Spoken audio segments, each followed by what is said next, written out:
আমরা যদি একটু ছোট করে বলি যে বিশ্বব্যাংকের সাবেক কর্মকর্তা ডক্টর আহসান ইস মনসুরকে যেভাবে গভর্নরের পদ থেকে সরানো হলো, আমরা আরও দেখলাম যে ইসলামী ব্যাংকের এমডিকে ছুটিতে পাঠানো হয়েছে। তারপর ব্যাংক রেজুলেশন বিল পাশ করা হয়েছে, যেখানে আগের মালিকদের তাদের ব্যাংকের নিয়ন্ত্রণ নেওয়ার সুযোগ রাখা হয়েছে। এসবই কি আইএমএফকে ট্রিগার করেছে যে তারা শেষ মানে যে কিস্তির অর্থ তারা এই মুহূর্তে দেওয়ার কথা ছিল জুনের আগেই, সেটা দিল না বা দিচ্ছে না, সেই সিদ্ধান্ত নিতে কি এই ঘটনাগুলোই ট্রিগার করেছে বলে আপনি মনে করেন? সাধারণত যেটা হয় যে কোনো গুরুত্বপূর্ণ ঘটনার যেগুলোতে সামাজিকভাবে সংবেদনশীল, আমরা যারা দর্শক বা যারা বাইরে থেকে রিপোর্ট থেকে ওইগুলো দিয়ে মনে করি যে এটাই হয়তো মূল কারণ। আসলে মূল কারণটি এই জায়গাতে না। সুনির্দিষ্টভাবে আইএমএফের এই কিস্তির ষষ্ঠ কিস্তির এই ঋণ পাবার ক্ষেত্রে তার কিছু শর্ত বলা ছিল, গত সেপ্টেম্বরে নির্ধারণ করে দেয়া ছিল। সেই শর্তগুলো পরিপালনের ক্ষেত্রে আসলে এই সময়কালে সেই অর্থে কোনো অগ্রগতি হয়নি বা কোনো ক্ষেত্রে উল্টো যাত্রা শুরু হয়েছে। প্রথম যেটি এক্ষেত্রে গুরুত্বপূর্ণ সেটা হলো যে ভর্তুকির ক্ষেত্রে বলা হয়েছিল যে সরকার ভর্তুকি হ্রাসের উদ্যোগ নেবেন এবং সেক্ষেত্রে বিদ্যুতের এবং জ্বালানির মূল্যের ক্ষেত্রে সরকার প্রয়োজনীয় সংস্কারের উদ্যোগ নেবেন।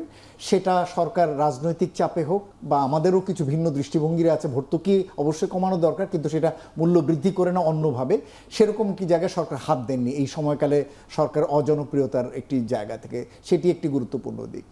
দ্বিতীয় দিক যেটি বলা হয়েছিল এক্ষেত্রে যে রাজস্ব আদায়ের ক্ষেত্রে রাজস্ব ব্যবস্থাপনা এবং রাজস্ব পরিচালনা, এই দুটোর ক্ষেত্রে যে বিভাজন হয়েছিল, দুটো অংশ করা হয়েছিল, সেটি পূর্ণাঙ্গভাবে বাস্তবায়ন হবে। সেই জায়গাটির ক্ষেত্রে নতুন সরকারের সাম্প্রতি যে অধ্যাদেশগুলো পাশ হয়েছে, এই অধ্যাদেশটিকে সরকার বাতিল করেছেন। তার মানে হচ্ছে যে পূর্ণভাবে এইখান থেকে সরকারের সরে যাওয়াকে এটি ইঙ্গিত করে। তৃতীয় দিক যেটি এখানে রয়েছে সেটি হলো যে রাজস্ব আদায়ের ক্ষেত্রে যে লক্ষ্যমাত্রা, সেই লক্ষ্যমাত্রা আসলে এই সময়কালে অর্জন করা যায়নি, সুতরাং সেটাও এখানে একটা গুরুত্বপূর্ণ ভূমিকা রেখেছে। এবং এর বাইরে বিদেশি ঋণ গ্রহণের ক্ষেত্রে ব্যাংকগুলোর উপর একটা সিলিং দেওয়া ছিল যে কত বিদেশি ঋণ নেওয়া যাবে, সেই সিলিংটির ক্ষেত্রেও সম্ভবত আমাদের অর্জনটি আশাব্যঞ্জক নয়। প্লাস ব্যাংকের বোর্ডের ক্ষেত্রেও যে বিষয়টি আপনি বললেন সেটাও এখানে গুরুত্বপূর্ণ। এই ধরনের একেবারে সুনির্দিষ্ট যে জায়গাগুলো, এই জায়গাগুলোতে আমাদের অগ্রগতি হয়নি।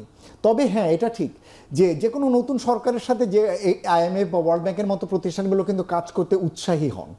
সুতরাং সেই ধরনের একটি জায়গায় এই যে সমস্ত জায়গাগুলোতে তারা অর্জন হয়নি, এগুলোকেও কিন্তু তারা কনসিডার করতে পারতেন। কিন্তু আমার ধারণা ট্রিগার করেছে, যে শব্দটি আপনি বলেছেন, সেই ট্রিগার করার পিছনে এই যে দু তিনটি উল্লেখ করলেন আপনি, সেই জায়গাগুলো আমার ধারণা কিছু কিছু ক্ষেত্রে ট্রিগার করেছে। দেখুন, জনাব আহসান মনসুরের দীর্ঘদিন যাবৎ তার আইএমএফে কাজ করার অভিজ্ঞতা রয়েছে এবং সংস্কার কাজ অন্তর্বর্তী সরকারের সময় যতটুকুই যা হয়েছে, আমি বলবো ব্যক্তি পার্সন হিসেবে, ব্যক্তিগত উদ্যোগ হিসেবে উনি আসলে ব্যাংকিং খাতের ক্ষেত্রে বেশ কিছু সংস্কার করার চেষ্টা করেছেন। এবং আমি নিজেই সিপিডির প্রেস ব্রিফিংয়েও এক সময় বলেছি যে যদি অন্তর্বর্তী সরকারের কারো কার্যক্রম যদি কন্টিনিউ করার প্রয়োজন হয়, তাহলে আমি ওনাকে অনুরোধ করবো যে ওনাকে যেন কন্টিনিউ করে। কিন্তু সেই জায়গা থেকে সেটাতে করাই হয়নি, বরঞ্চ ওনাকে আমি বলবো যে কোনো রকম ভব্যতা ছাড়াই ওনার সময়টা শেষ করা হয়েছে। এমনকি সেখানে যাকে নিয়ে আসা হয়েছে সেই নিয়োগের ক্ষেত্রেও বিভিন্ন রকমের প্রশ্ন বা সমস্যা রয়েছে।